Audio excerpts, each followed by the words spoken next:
So Hare Krishna, this is the 16th part of the Bhagavad Gita portion of our ongoing Bhakti Shastri course. And we're beginning and we'll proceed through half of chapter 8 today. It's verses 1 through 15. And the last part of chapter 7 acted as transition. A lot of times this happens. The end of the previous chapter transitions into the next one.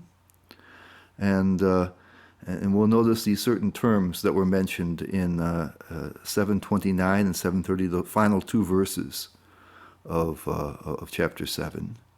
That was mentioned Brahma, Adhyatmam, Karma, Adibhuta, Adidaivam, and Adiyogyam. And there was also mentioned that persons, this is the text of 730, those in full consciousness of me, who know me, the Supreme Lord, to be the governing principle of the material manifestation, of the demigods, and of all methods of sacrifice, can understand and know me, the Supreme Personality of Godhead, even at the time of death.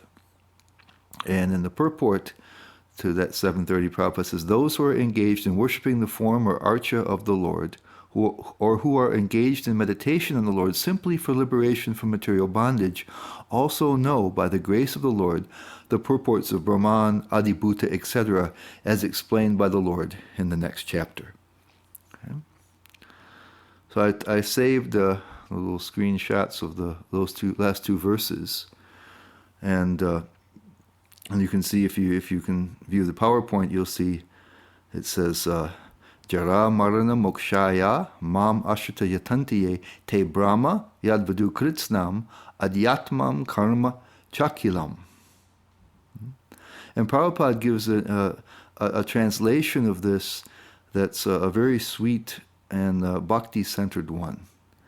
He translates Adhyatmam as transcendental and karma as activities, and he has transcendental modify that.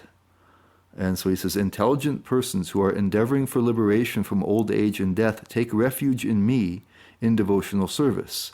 They are actually Brahman because they entirely know everything about transcendental activities.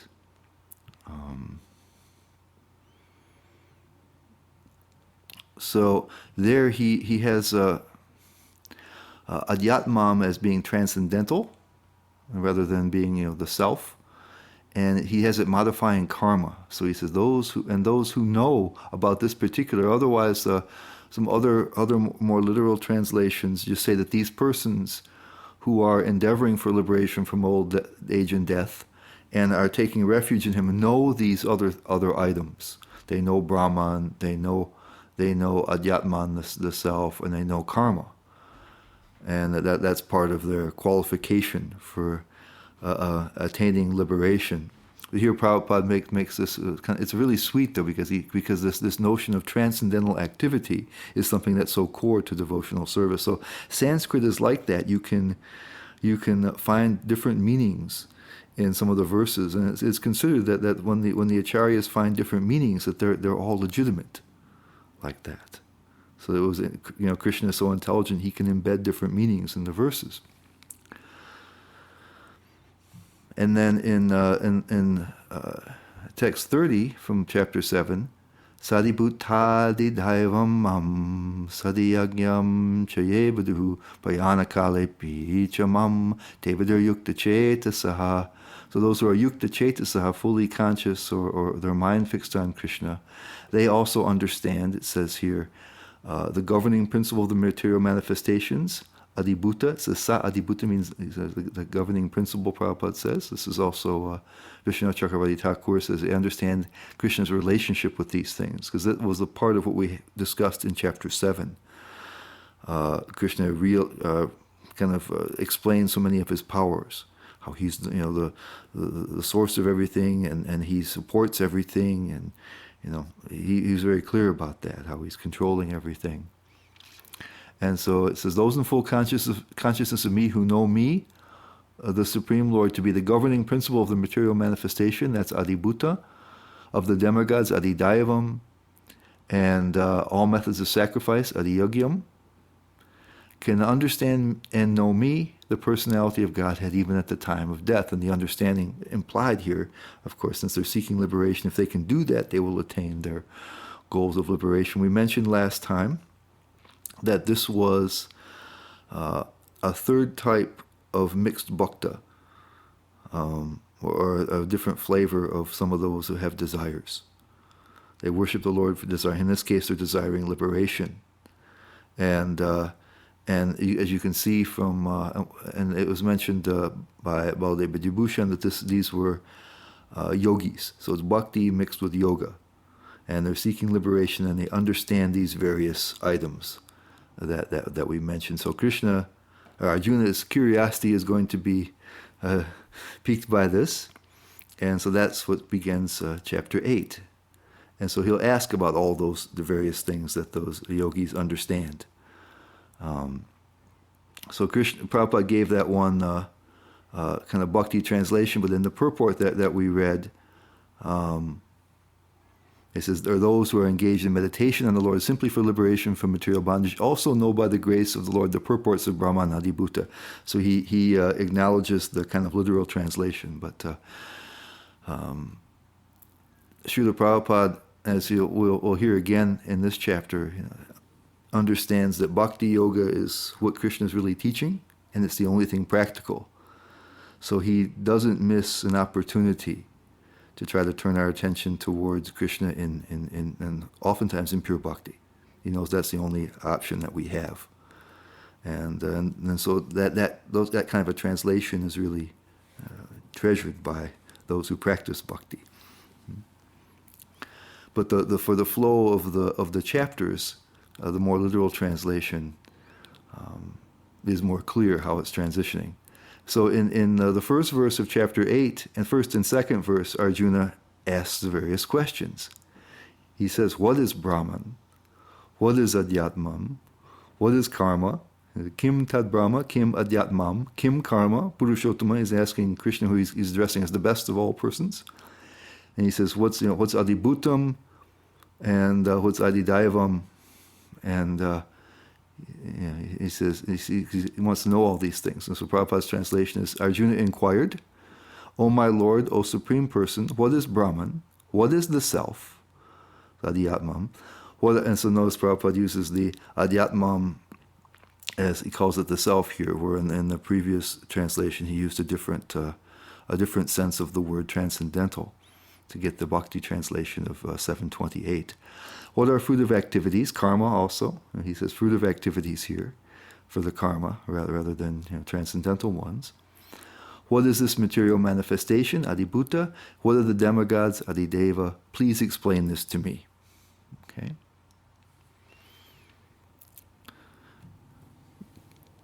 So he wants to hear more about what Krishna introduced at the end of the last chapter. And Prabhupada says in his purport, in this chapter, Lord Krishna answers different questions from Arjuna, beginning with, what is Brahman? The Lord also explains karma, fruit of activities. And then I've put in bold here, this is my emphasis, if you're seeing the PowerPoint, devotional service and yoga principles, and those he's connected in his kama and devotional service in its pure form.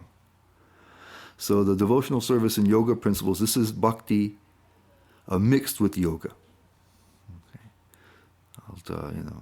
Yoga Mishra Bhakti is called in Sanskrit. So that's why he has devotional service and yoga principles, kama, and devotional service in its pure form.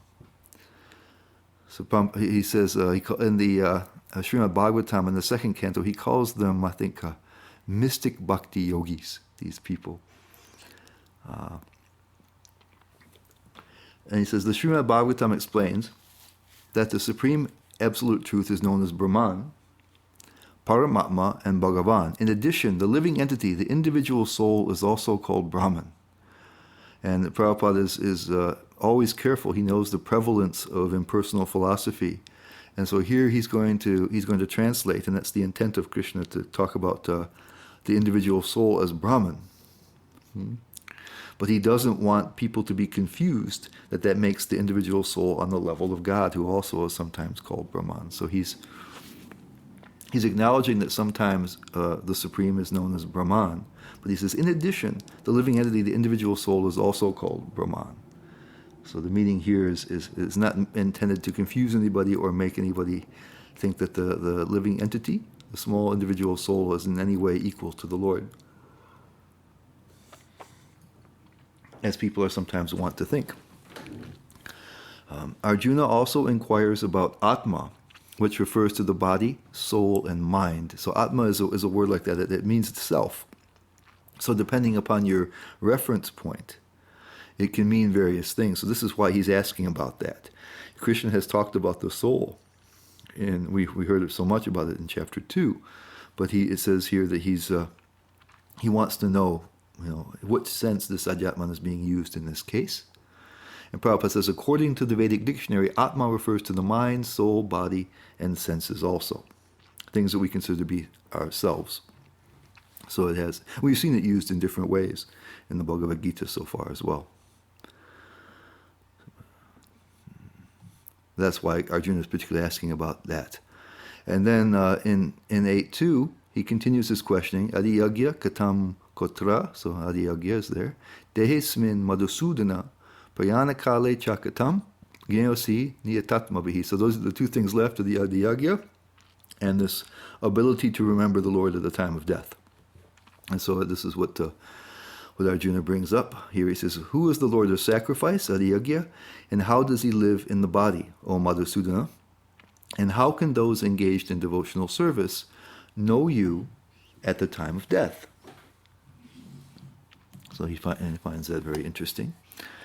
And Prabhupada will explain why, in particular, that's important and why it's interesting to Arjuna. And Prabhupada says, and he explains why also Arjuna is asking about the Adiyagya. Because he says, Lord of sacrifice may refer to either Indra or Vishnu. Vishnu is the chief of the primal demigods, including Brahma and Shiva, and Indra is the chief of the administrative demigods. Both Indra and Vishnu are worshipped by yajna performances. But here Arjuna asks who is actually the Lord of yajna and how the Lord is residing within the body of the living entity. We heard, about people who worship the devatas in the last chapter. So he said, when these yogis think of the Adiyagya, who are they talking about? Is it the chief of the demigods Indra, or is it Vishnu or Krishna? We heard in the third chapter, we said this is services to Vishnu. Yagya was a name for Vishnu, and so we've equated it to that as that till now, and Krishna is going to keep that same definition here. But in the last, it said sometimes there can be some confusion about that. And I think Baladev Bijabhushan is the one who makes the commentary. He says that we heard in the last chapter how those who wish to worship the devatas are given the faith to worship them by Krishna, and Krishna ultimately provides the results. So when the devatas respond to sacrifices for them, they're given the power to do that by the Lord. So that's clear enough to see who the real Adiyagya is there. And then Prabhupada continues in this purport. He says, since Krishna is so expert in killing demons, this is how he addresses Krishna as Madhusudana. There's we haven't paid a lot of attention to this, because Prabhupada hasn't said a lot in the purports, but the way that Krishna addresses Arjuna with different names, and the way that Arjuna addresses Krishna, they oftentimes have special meanings that give you a certain hint of the tone of, reveal the mind of those persons speaking. Since Krishna is so expert in killing demons, Arjuna here addresses him as Madhusudana so that Krishna might kill the demonic doubts that arise in Arjuna's mind. So Krishna is asking these questions. He said there may be some doubts in his mind, and so they're like demons. And so Krishna can clear all these things up. All of his confusion and doubts he's going to clear away. And Arjuna, I guess, is expressing his confusion and his confidence that Krishna can resolve it. Actually, it's a good attitude for us as devotees, that there are many amazing things that are revealed in Scripture, and we may not be able to understand them all. They may cause us some doubts and some wonderment. But we should have confidence that if we carry on and try to seek for the answers, that they will come to us, that these doubts can be resolved. And then Prabhupada continues in his purport of 8.2, at the time of death, all the bodily functions are disrupted, and the mind is not in a proper condition. Thus, disturbed by the bodily situation, one may not be able to remember the Supreme Lord. So there's two reasons why this remembrance at the time of death is very important. We're going to see clearly going forward that if we're able to do it, it assures us transcendence. So that's important. And here it's mentioned that that's a very difficult thing, because the bodily functions are disrupted and the mind is not in the proper condition. So usually death is a painful and disturbing situation. So it's not good for being able to focus the mind very clearly. So this is why these are the two reasons why Arjuna is very interested in that. He understood from previously that these yogis were achieving liberation by that remembrance, and he's also understanding that, boy, that might be difficult.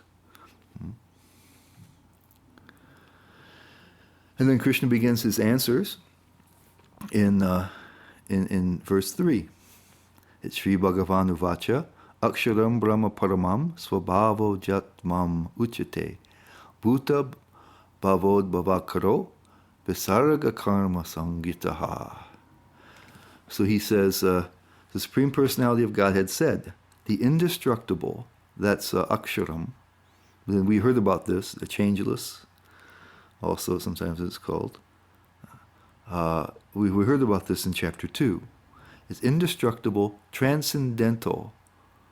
So we have Aksharam Brahma being transcendental. Paramam is transcendental, I'm sorry. Brahma is Aksharam, indestructible, and transcendental. And he says the indestructible, transcendental living entity is called Brahman, and his eternal nature is called Adhyatma, the self. Action pertaining to the development of material bodies of the living entities is called karma, or fruitive activities. So we'll see Prabhupada will explain this. Krishna mentions this kind of in two parts. He says that the soul is aksharam, indestructible and transcendental, and that the adhyatmam. So that the Brahman is the soul. He says the soul is the jiva, and the adhyatma, the self. He says it has an eternal nature. So Prabhupada will point out in the purport that the soul can have two different states of being. It can be embedded in matter and conditioned by it, forgetful of his own identity. Even then, he's still indestructible, changeless, and transcendental. Krishna explained that very well in chapter 2. And he explained it also in the last chapter when he mentioned that it's his superior energy. The inferior, his separated potencies with the material nature, but the living entities themselves, the souls, were superior energy. So Prabhupada says that Krishna is talking here is referring also to this notion that the soul can have two different states of being, and it's very appropriate since we were talking about liberation. So we have the non-liberated state where there's forgetfulness of one's own identity and identification with matter, and that's why Atma can have these material meanings. And then there's the liberated or the eternal nature of the soul that's unencumbered by matter. And then karma, he says, are activities which cause the different bodies, living entities to have different sorts of bodies. We talked about the changing bodies in chapter 2, and so we get different sorts of bodies in different births according to our past actions. So karma is related to that in this case. the actions which produce various types of bodies or situations that they find themselves in. So Krishna has explained three terms there: Brahma, Adhyatmam, and Karma in the first verse. Brahman being the soul, Adhyatmam being the eternal and the liberated state of the soul, purified soul, and the karma being the material action that causes us to continue through the cycle of birth and death in different forms. And Prabhupada says in the purport, he says, Brahman is indestructible and eternally existing, and its constitution is not changed at any time. But beyond Brahman, there is Para-Brahman. Brahman refers to the living entity, and Para-Brahman refers to the Supreme Personality of Godhead. Again, he wants to make sure that we don't mistake the individual souls for God and try to equate the two. And he does that because it's such a pervasive concept. And then he has also in the purport, in Vedic literature, the living entity is called Jivatma and Brahman, but he is never called Para-Brahman. The living entity Jivatma takes different positions. And here he's talking about the liberated position and the non-liberated position. Sometimes he merges into the dark material nature and identifies himself with matter, and sometimes he identifies himself with the superior spiritual nature. Therefore, he is called the Supreme Lord's marginal energy. Therefore, he's called the Supreme Lord's marginal entity. So here he's referring to that way that the soul can have two different states of being, and that's implied here in the verse. And then he says, when the living entity is in material consciousness, he has to take on various bodies in the material world. That is called karma, or varied creation by the force of material consciousness. In that case, we're talking more about the reactions of karma, and of course the activities that produce those reactions. We talked so much in the earlier chapters about action which produces reactions and actions which do not. So this is actions that produce material reactions, by the definition here.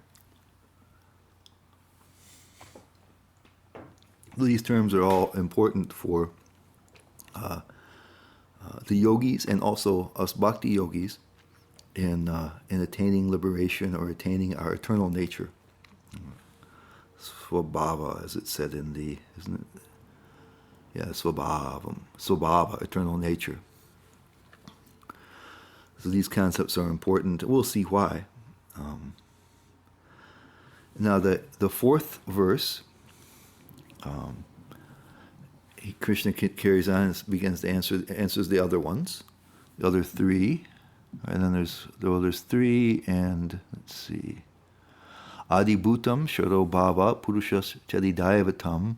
Yeah, so there's Adibhutam, Adidayavam, Adiyagyam, and then later he's going to answer the last one, the notion of remembering him at the end of life.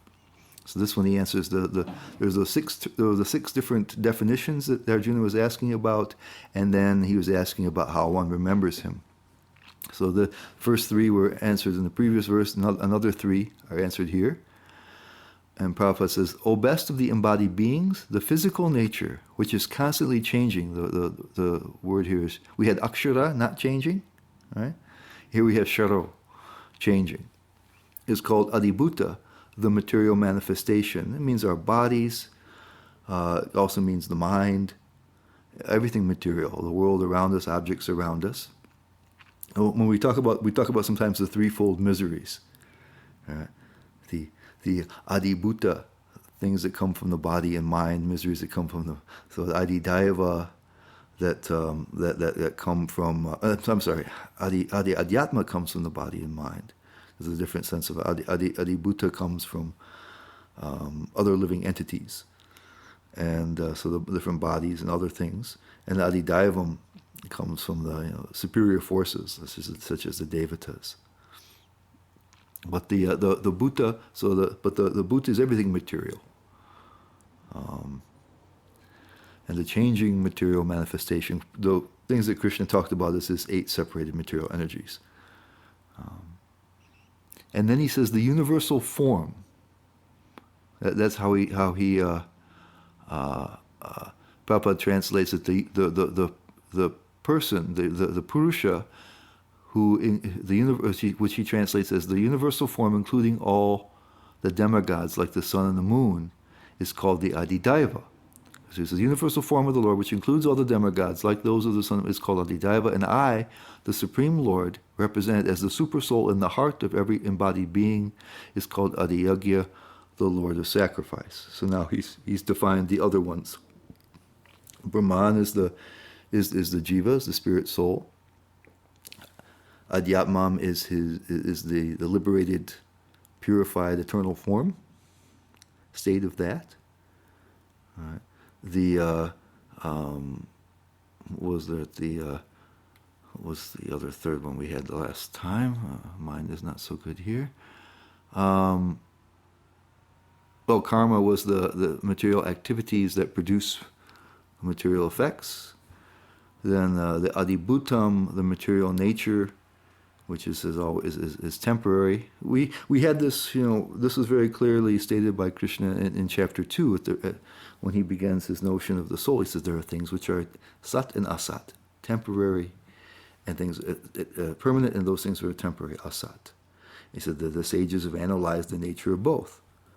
So the things that are asat, the material world is temporary and therefore of lesser value ultimately. He was trying to point towards Arjuna towards worrying more about the soul, which was eternal.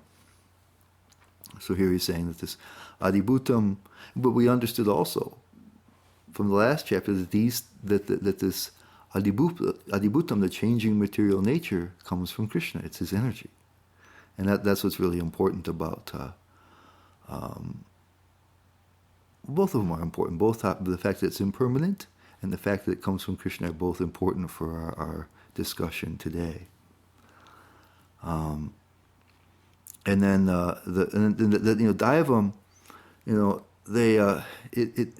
there's different kind of senses that sometimes the devas are called the demigods. This is including the demigods.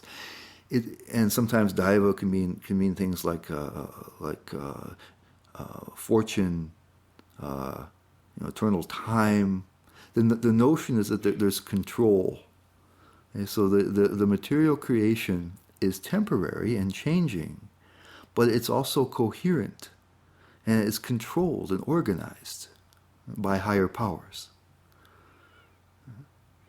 And so some people can perceive that as they can see the subordinate controllers, like the devatas, the demigods, and they see, okay, they're in charge.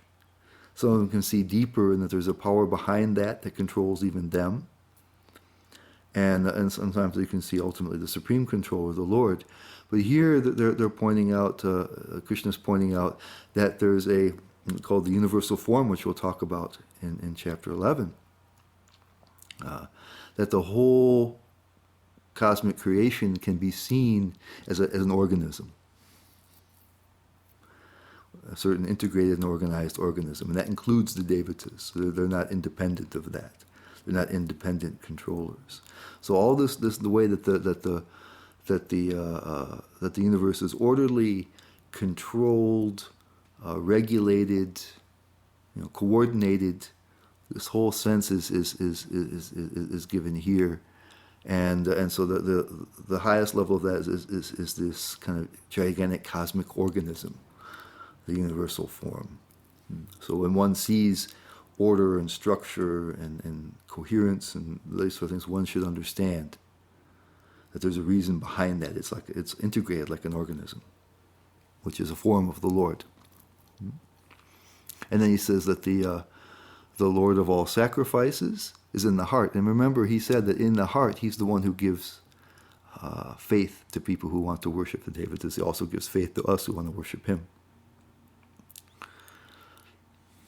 So he's explained all six. And Prabhupada says here in the purport, he says, this physical nature is called adibhuta.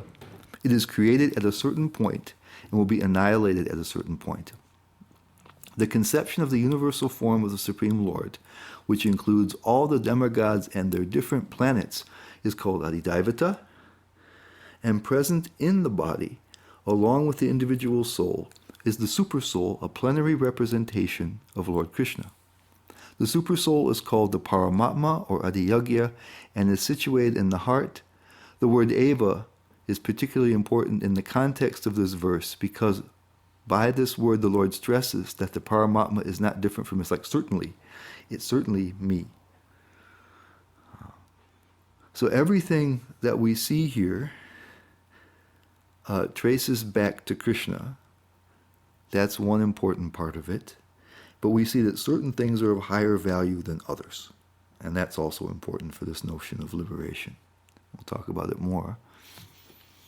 And then Krishna answers the last question here in verse 8. Antakale chamam eva, so at the very end of life, smaram muktva kalevaram. So he's remembering, and as he's remembering, he's quitting the body. It says remembering Krishna. At the end, he's remembering Krishna. And then ya prayati sa mad bhavam. So those people, says they go and attain his nature. Mad bhavam. He achieves that, he says. And he says there's no doubt about that. Nastyatra samshayaha. Without a doubt. So Prabhupada translates it smoothly. He says, and whoever at the end of his life quits his body, remembering me alone, this is Krishna speaking, at once attains my nature. Of this there is no doubt. So now he clarifies and confirms why that's important. That's why the yogis who are trying for liberation were trying to do that. Were able to remember him at the time of death. And Prabhupada says in his purport, he says, remembrance of Krishna, and this is because sometimes people will see a shortcut embedded in that verse. Remembrance of Krishna is not possible for the impure soul who has not practiced Krishna consciousness in devotional service. Therefore, one should practice Krishna consciousness from the very beginning of life. And then he says, there may be so many impediments for a person who is chanting Hare Krishna. Nonetheless, tolerating all these impediments, one should continue to chant Hare Krishna, Krishna Krishna, Hare Hare, Hare Rama, Rama Rama, Hare Hare, so that at the end of one's life, one can have the full benefit of Krishna consciousness. So Prabhupada, if you've read through the purports here, is going to recommend the chanting of Hare Krishna as the best means of remembrance, and he recommends that we begin that practice now if we haven't already, and continue it. And here he says, even if we have obstacles and impediments, we should continue. That will be good practice for the time of death, when, as he mentioned previously, that the things are in a very difficult state. That's Prabhupada's advice. And then he says, he continues along those lines. Very famous verse that Prabhupada quotes often. Yam yam vapi smaram bhavam jajatyante kelevaram tang tam avaiti kaunteya sadatad bhava bhavataha. Whatever state of being one remembers when he quits his body, O son of Kunti, that state he will attain without fail. So it's not just Krishna, but it's whatever else you remember also. So it's not as though it's not unique that if you remember Krishna, you attain that kind of nature. Whatever else you remember, you attain that. So it's rather important what we're thinking at the time of death will determine our future. Prabhupada says in the purport, he says, of course, one's thoughts during the course of one's life accumulate to influence one's thought at the moment of death. So this life creates one's next life. We're creatures of habit. The mind tends to go through, have similar patterns that it repeats time and time again. The Prabhupada says, if in one's present life one lives in the mode of goodness and always thinks of Krishna, it is possible for one to remember Krishna at the end of one's life. that will help one be transferred to the transcendental nature of Krishna. If one is transcendentally absorbed in Krishna's service, then his next body will be transcendental. He says spiritual, not material. So again, he's emphasizing that that the remembrance of Krishna that happens at the time of death will not likely occur unless we practice that during our lifetime. Some people see a loophole in that. Well, I'll simply remember Krishna at the time of death, and I won't worry much. I'll do whatever I like up until that point. Generally, when we're in distress, we remember the thing that's most dear to us. There's tales of what happens in many wars, but there were many things written about World War I, where oftentimes the wounded would be left in between the front lines, and you'd be grown men, and they would be calling out for their mothers as when they were wounded and suffering, because they associated their mother as like their greatest source of help and shelter. It wasn't rational. Their mothers weren't there. They couldn't do anything to them, for them. But that's what happened. Whatever's nearest and dearest to your heart and what you found the most comfort in, and that's going to come up when you're in distress. So we better, if we want to remember Krishna at that time, we better start working on that now while we're in a better state of mind. Prabhupada also mentioned in the purport the poetry of King Kulashekar, who was saying that now I'm healthy, I'm remembering you, I should leave my body now. Famous poetry of one of the Alvars of South India.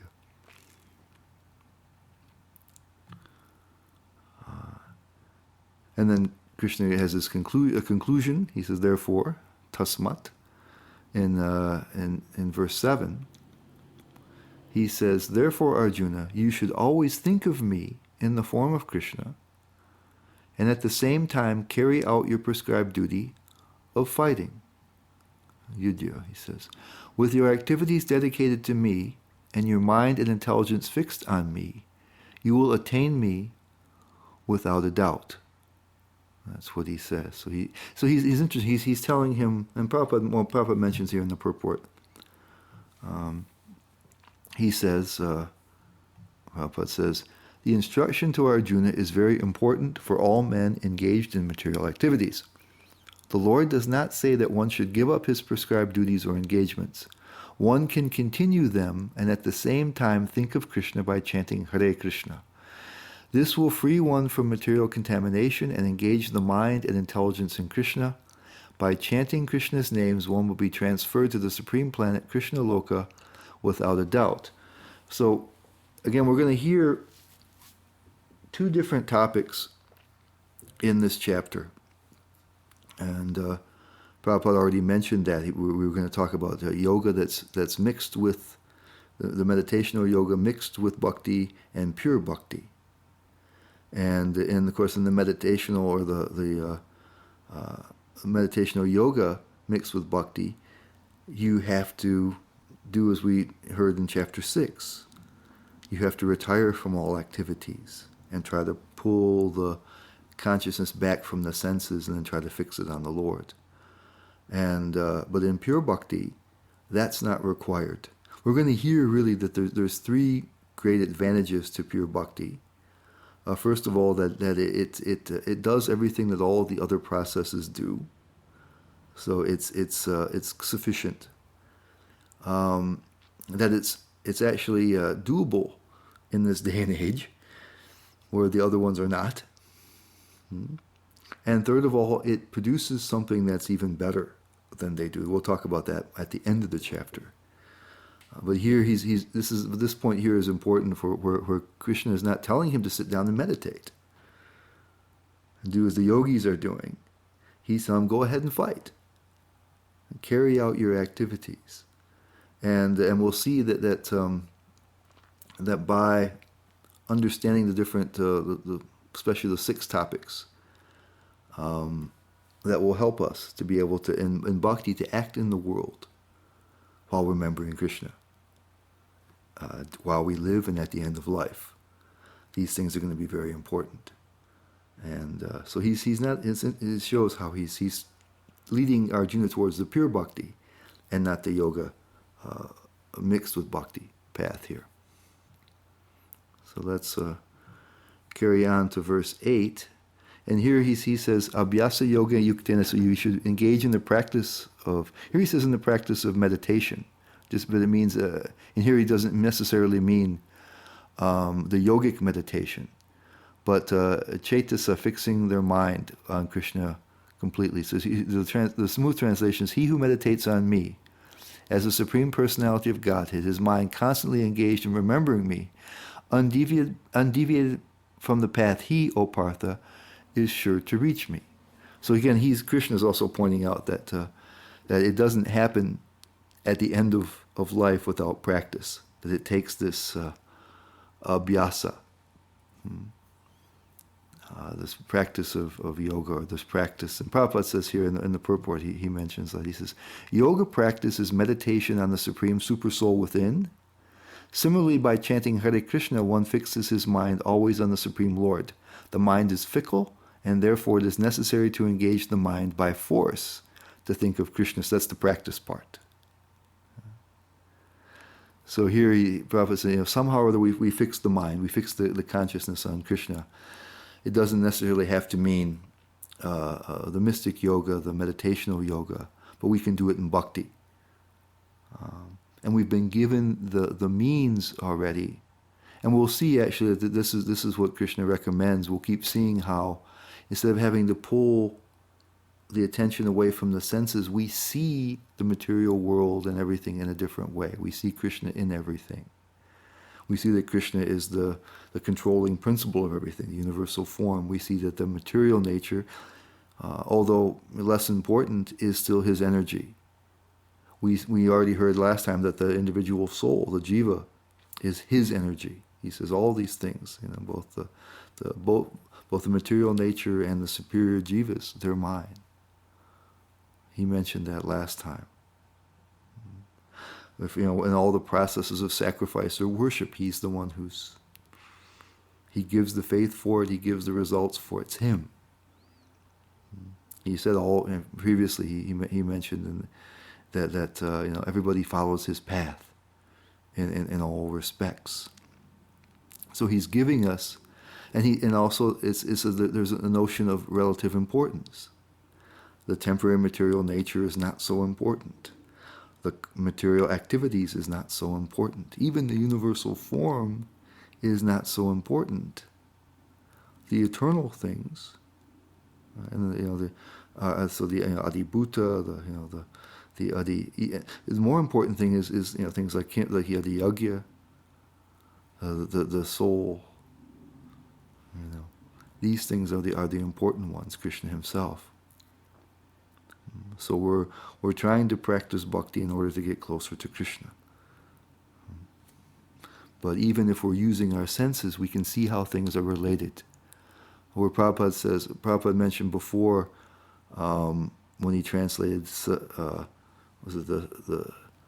he said that the governing principle of the material world, sadibhutam, the governing principle of the devatas. Vishwanath Chakravarti Thakur says, seeing in relation to the Lord. So we can see everything in relation to Krishna, even if we're using our external senses. So this is something that Krishna is going to continue to do. He's done in the last chapter. He's going to continue to do that in the next chapter in a very detailed way. How we can see everything is connected to Krishna. So that makes it easy for us, even without withdrawing from the world and withdrawing our mind from withdrawing our attention from our mind and senses, which is very difficult. We can simply see things differently, see how they're connected to the Lord, and thus we can achieve that notion of remembering Krishna all the time.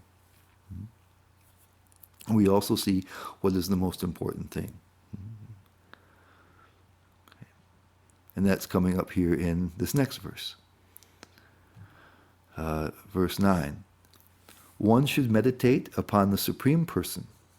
What is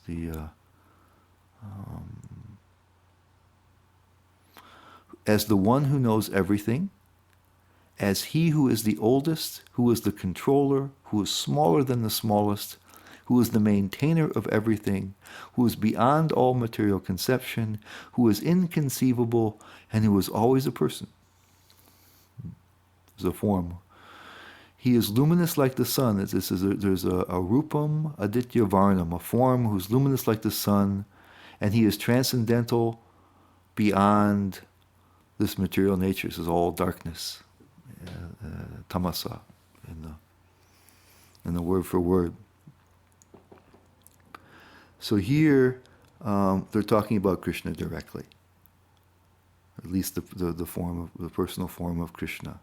So we see all these other things as being related to him, but now we're talking about this. This is to whom all these other things, the universal form, right, all the material nature, even ourselves as jivas, are related to. And so that's the important part.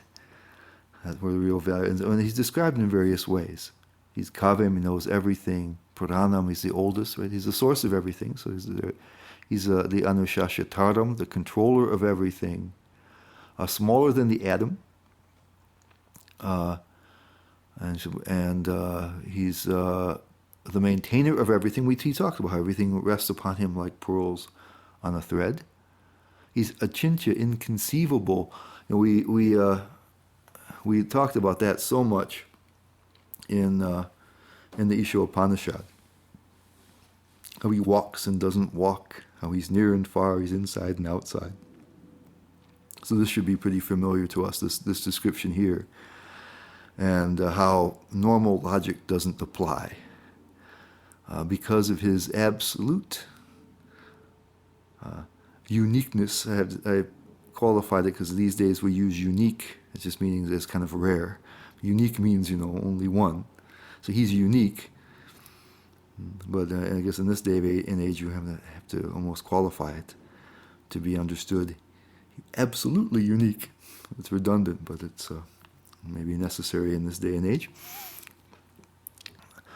And so because of his uniqueness, things that apply to others, other objects and other entities simply don't apply. He is, and we talked so much about in Isha Upanishad, how he is everything in one sense. And controlling everything and pervading everything. And, he's not like us when we have a form that's inside the rest of the world. Also, everything is in him, he mentioned that already. And how he's luminous also in Isha Upanishad. He said, please remove your effulgence so I can see your mukham, your face. So if we think of this the entity who's Krishna, who's a very special person, with whom all these other things are related, and see all these other things have been described in relation to him, then it becomes very powerful meditation, and it doesn't require mystic yoga to do it. So Prabhupada says in his purport, the process of thinking of the Supreme is mentioned in this verse. And the foremost point is that he is not impersonal or void. One cannot meditate on something impersonal or void. That is very difficult. The process of thinking of Krishna, however, is very easy and is factually stated herein. And then he mentions inconceivable. Says the word achintya, inconceivable, is very significant in this connection.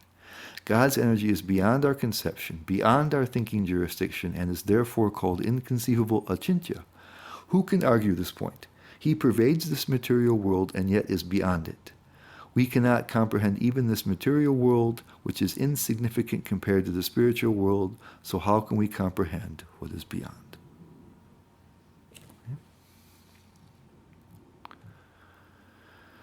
And then in verse 10, and now Prabhupada here, Krishna here in these next verses, 10, 11, 12, and 13, is going to specifically talk about this bhakti mixed with Prabhupada calls it the six chakra yoga, the dhyana yoga, or the practice of what he calls it in the Srimad Bhagavatam, the mystic bhakti yogis. It says, one who at the time of death fixes his life air, the prana, between the eyebrows, so there's a chakra there, the Agya chakra, and by the strength of yoga, with an undeviating mind, engages himself in remembering the Supreme Lord in full devotion, will certainly attain to the Supreme Personality of Godhead. Param Purusham, so the transcendental person, and Divyam, the transcendental kingdom. So it says here, will certainly attain to the Supreme Personality of Godhead.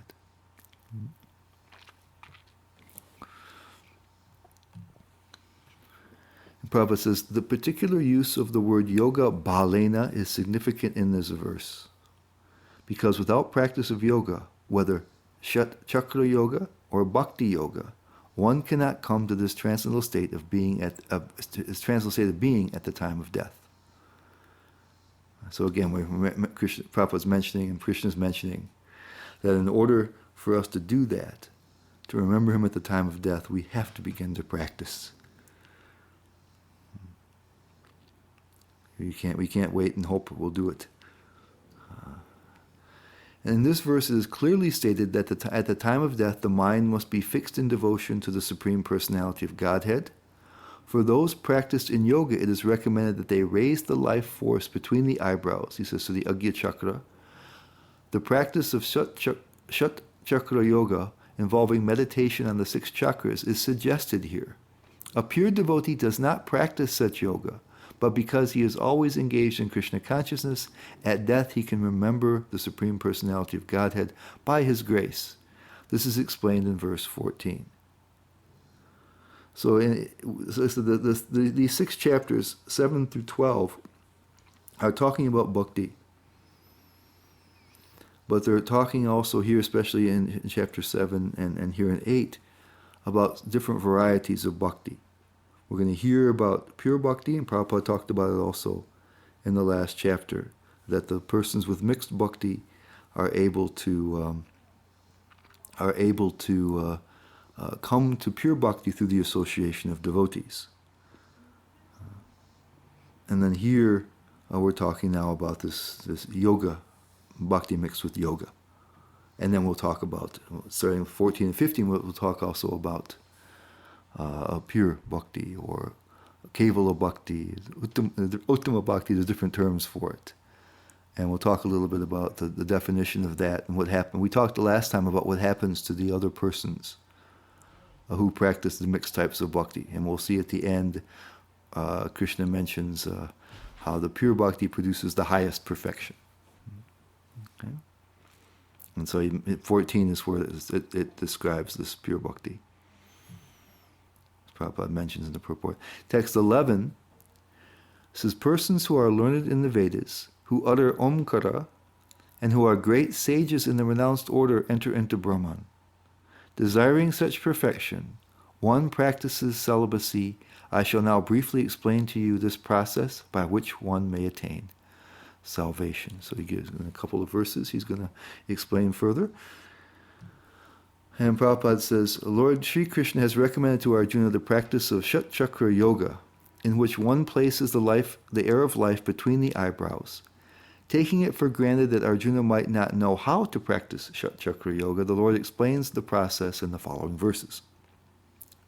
And then Prabhupada notices that those persons doing this are, what is it here? Brahmacharyam, they're practicing celibacy. It says in the word, it says, unless one practices celibacy, advancement in spiritual life is very difficult. Therefore, Lord Chaitanya has announced, according to the scriptural injunctions for this age of Kali, that in this age no process of realizing the Supreme is possible except the chanting of the holy names of Lord Krishna, Hare Krishna, Krishna Krishna, Hare Hare, Hare Rama, Rama Rama, Hare Hare. So he mentioned also in the purport how that was the whole Vedic culture, is that the young boys would be trained to be celibate in the student life, He says the culture is not that way anymore. People can't be trained to be celibate, all through their lives or even in the early stages of their lives. And that's what it took to be an advanced yogi. So here, through the process of bhakti, we'll describe this a lot more in the future chapters and also in the Nectar of Devotion. We'll bring you all the prerequisites. Krishna purifies you. So this necessity of being pure as a prerequisite for the yoga isn't the case in Bhakti Yoga. Everyone is eligible, and the Bhakti Yoga takes care of the prerequisites. So text 12, continuing the description of the Chakra Yoga. The yogic situation is that of detachment from all sensual engagements, closing all the doors of the senses, sarva dvarani, it says, and fixing the mind on the heart and the life air at the top of the head. One establishes himself in yoga. You notice before it said focusing the life air on the Agya chakra between the eyebrows, and it says there's the chakra at the top of the skull, the Sahasrara, I think. Doesn't mention it here, and it's so it says Srila Baladeva Vibhushan says that they're trying to raise it from there to the top of the head, and in the Bhagavatam it describes this process of raising the life air all the way up the various chakras until it reaches there. So this is a more advanced stage when now they're putting the air of life at the prana at the top of the head, and then. Prabhupada says, to practice yoga as suggested here, one first has to close the doors of all sense enjoyment. This practice is called pratyahara, or withdrawing the senses from the sense objects. We've talked about that a lot. The sense organs for acquiring knowledge, the eyes, ears, nose, tongue, and touch, should be fully controlled and should not be allowed to engage in self-gratification. In this way, the mind focuses on the supersoul in the heart, and the life force is raised to the top of the head. In the 6th chapter, this process is described in detail. As mentioned before, this practice is not practical in this age. The best process is Krishna consciousness. If one is able to fix his mind on Krishna in devotional service, it is very easy for him to remain in an undisturbed transcendental state, or in samadhi.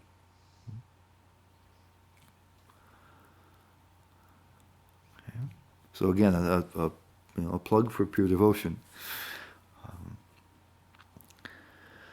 And then the last verse on this Chakra Yoga, it says, after being situated, this is 13, after being situated in this yoga practice and vibrating the sacred syllable Om, the supreme combination of letters. If one thinks of the Supreme Personality of Godhead and quits his body, he will certainly reach the spiritual planets, the Paramam Gatim, the supreme destination. And we'll see this word a little bit different in 15. There's even a better destination for those. It says this is the supreme destination, but for those in pure devotion, there's something even more supreme. Okay. And Prabhupada says in the purport, he says, it is clearly stated here that Om, Brahman, and Lord Krishna are not different. The impersonal sound of Krishna is Om, but the sound Hare Krishna contains Om. The chanting of the Hare Krishna mantra is clearly recommended for this age. So if one quits his body at the end of life chanting Hare Krishna, Krishna Krishna, Hare Hare, Hare Rama, Rama Rama, Hare Hare, he certainly reaches one of the spiritual planets according to the mode of his practice. The devotees of Krishna enter the Krishna planet Goloka Vrindavan.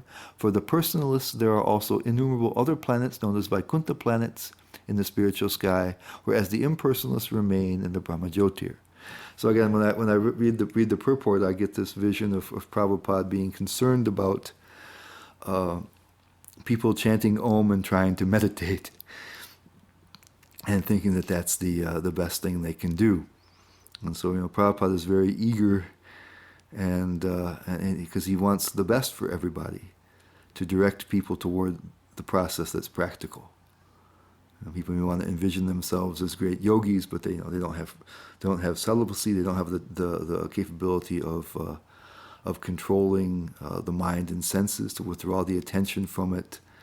So what is sitting down, closing the eyes, and chanting Om going to do? So here he's kind of eager to say, chant Hare Krishna. Om is contained in there.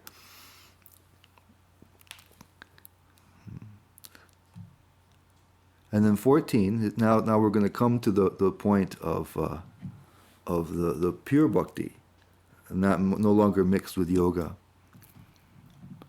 And he says, for one who always remembers me without deviation, I am easy to obtain, sulabha, very easy to achieve is the Sanskrit there. O son of Pritha, because of his constant engagement in devotional service, ananya cheta, so he's remembering without deviation, and then nitya yukta, nitya yuktasya, regularly engaged, constantly engaged. He says, I'm easy to obtain. So again, there's not any mention of putting the life heirs any place. There's not any notion of anything else, just the remembrance and engagement in service. Regularly engaged in remembrance and also he says service. And then Prabhupada says in his purport, he says, this verse especially describes the final destination attained by the unalloyed devotees who serve the Supreme Personality of Godhead in Bhakti Yoga. Previous verses have mentioned 4 different kinds of devotees. This is in the last chapter. The distressed, the inquisitive, those who seek material gain, and the speculative philosophers. Different processes of liberation have also been described, and this is in the previous chapters. Karma Yoga, Jnana Yoga, and Hatha Yoga, or Dhyana Yoga.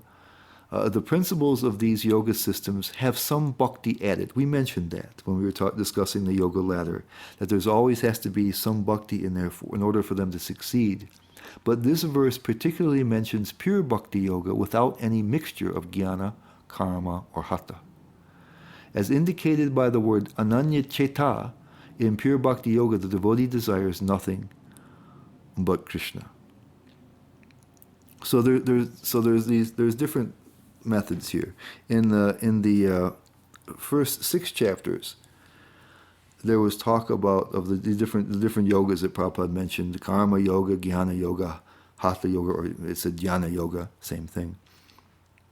And in each of those things there was some bhakti added to it in order for it to be successful. But the proportion was weighted heavily towards the karma, the jnana, or the dhyana. The bhakti was a small component. So that's not considered to be devotion. Those are that you talk about the primary components. Then in chapter 7, we begin to talk about situations where the bhakti is primary, but it's mixed with other things. Right? So it says that the persons who were in trouble, in need of money or some other kind of help, those who had other types of material desires, and even the inquisitive was listed as those people who they have a bhakti mixed with karma, some ulterior motive and desire. You can also have those who want liberation. Those are also mentioned at the end of chapter 7. Those are there. So those are, in that case, you have it mixed with ulterior motives. I want to worship you in order to get this.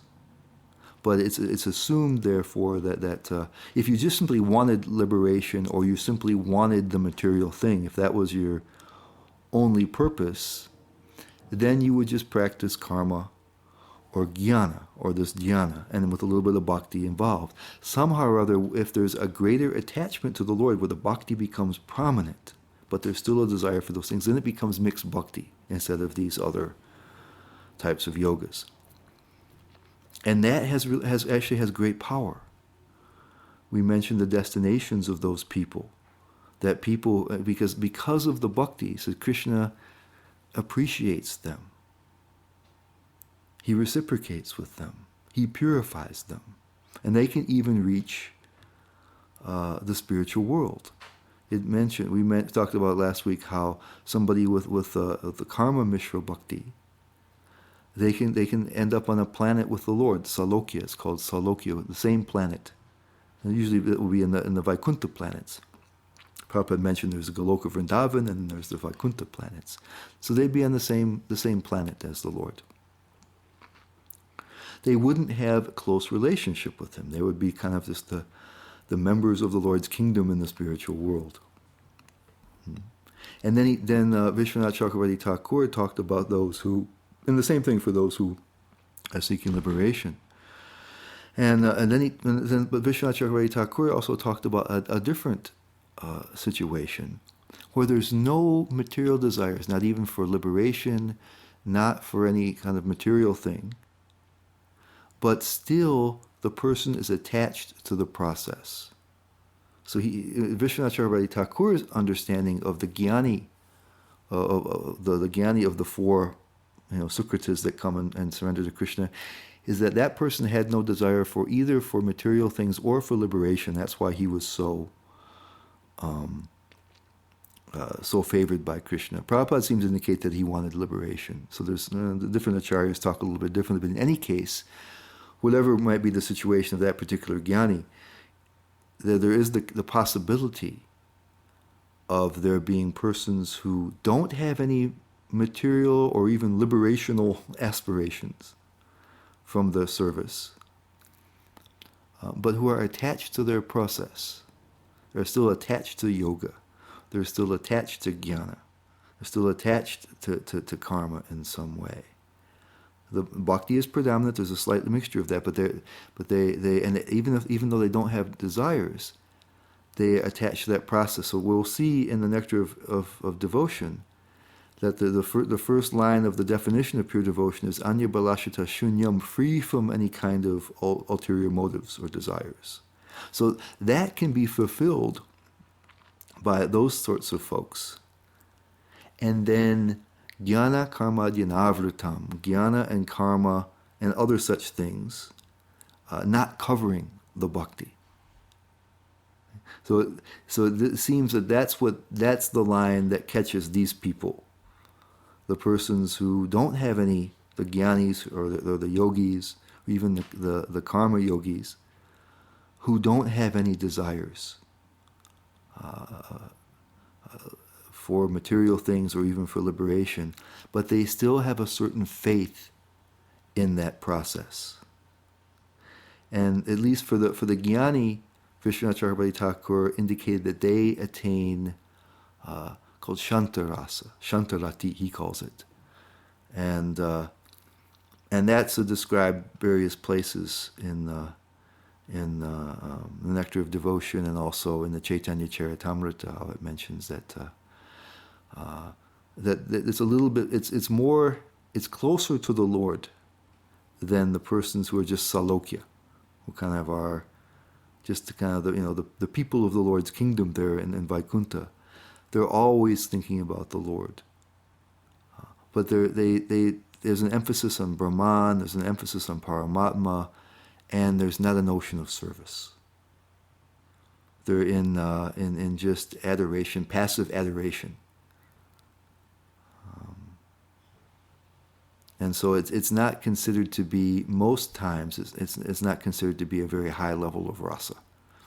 Sometimes it's not considered amongst the rasas by some acharyas. We'll talk about that a little bit more towards the end. And then Prabhupada says here, the Lord is merciful to all, but as we have already explained, he is especially inclined toward those who always serve him without deviation. The Lord helps such devotees in various ways. And as indicated by the words satatam and nityasha, which mean always, regularly, or every day, I thought that it was important to put this down. A pure devotee constantly remembers Krishna and meditates upon him. When we hear about how we have to remember Krishna all the time, we may be a little intimidated, but there's other meanings to those words. constantly and all the time. It can mean always, regularly, or every day. So we work our way up, hopefully. But at least we do every day, and then regularly, and then constantly. As our bhakti grows, it goes from that way. A pure devotee cannot forget the Supreme Lord for a moment, and similarly the Supreme Lord cannot forget his pure devotee for a moment. This is the great blessing of the Krishna conscious process of chanting the Mahamantra, Hare Krishna, Krishna Krishna, Hare Hare, Hare Rama, Rama Rama, Hare Hare. So here is, in the purport here, we see the attitude, the understanding that causes people to gravitate, one of the things that cause people to gravitate towards this Uttama Bhakti, or pure devotion.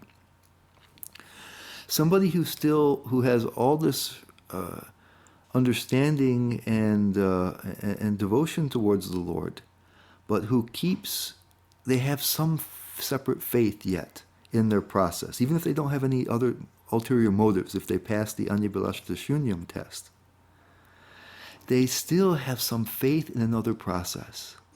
Also, it means some faith in themselves, that they can take up a process that will cause them to attain in some way the realization or the liberation and realization of the Lord.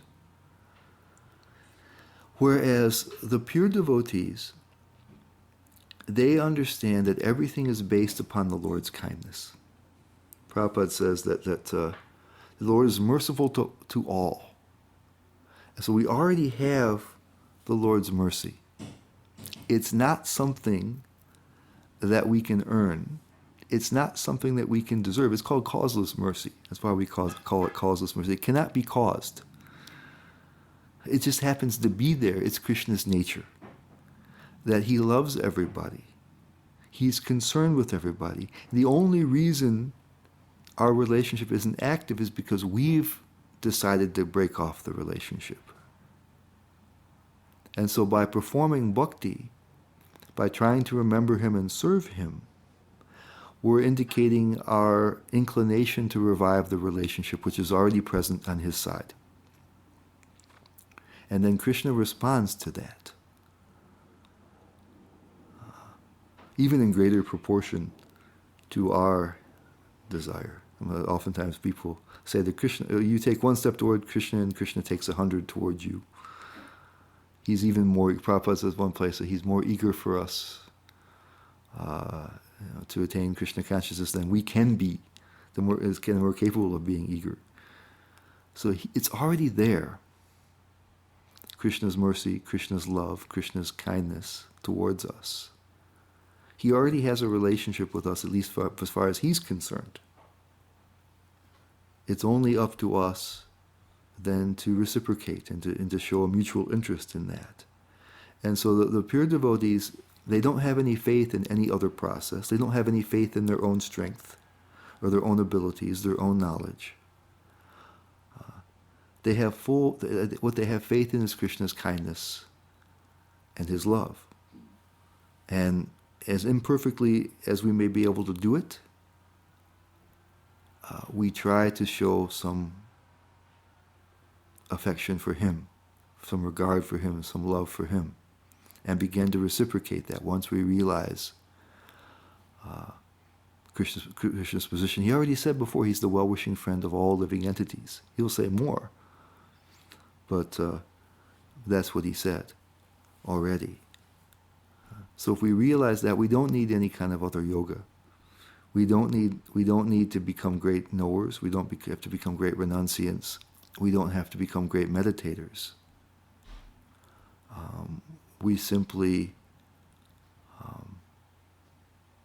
understand the presence of God's love and mercy and try to reciprocate in some way, however imperfectly, and we trust in the result. So the final verse we're going to talk about today is text 15. That puts us halfway through the chapter. We'll finish the chapter next week. And it's, after attaining me, the great souls who are yogis in devotion never return to this temporary world, which is full of miseries, because they have attained the highest perfection. Prabhupada talks about this. Dukhalayam ashashvatam, a place of miseries, dukkha alayam, and ashashvatam, a temporary place. And this is talking about, and the notion here also, there's an important, the last line is also important. Remember, in text 13, it said that those mystic bhakti yogis, they attain paramam gatim, the supreme destination. Here it says sangsiddhim, the perfect, ultimate goal. So it's the samsiddhim, completely perfect. That sam is a prefix that one of its main connotations is that it's completeness. So and siddhim is perfection. So it's complete perfection, the completely perfect supreme destination. So it's a little added thing, which shows that for them there's a higher destination. Okay, for the pure bhaktas. The other ones, that said there's some reservation left in their heart. That causes there to be some distance in the relationship. They're depending upon their own strength. They have faith in another process. They don't have a clear enough understanding of the Lord's continuous and unbreakable love and mercy for us. And so that they don't give their hearts completely. And so Prabhupada says in the purport, says that since this temporary material world is full of the miseries of birth, old age, disease, and death, naturally he who achieves the highest perfection and attains the supreme planet Krishna Loka, Goloka Vrindavan, does not wish to return. So he says that's why they don't. The Mahatmas receive transcendental messages, he says, from the realized devotees. This is how the pure devotees develop. So it says, first of all, because we talked about, Prabhupada talked about in the last chapter, how the mixed devotees, when they come in contact with the pure devotees, they can catch it. They can catch pure devotion. They can understand the situation. They can understand Krishna's mercy. Actually, persons like that, it said that there was that Shukadev Goswami, the original speaker of the Bhagavatam, at least the extended form of the Bhagavatam, he was Brahman realized from birth. And then when he heard, and wasn't interested in devotion so much, but when he heard some verses from the Bhagavatam, his father Vyasadeva knew he was residing in the forest, and he sent some of his students to recite some of the verses that Srila Vyasadeva was compiling about the Srimad Bhagavatam. And particularly they were reciting verses that highlighted Krishna's mercy. That the demoness Putana who'd come to poison baby Krishna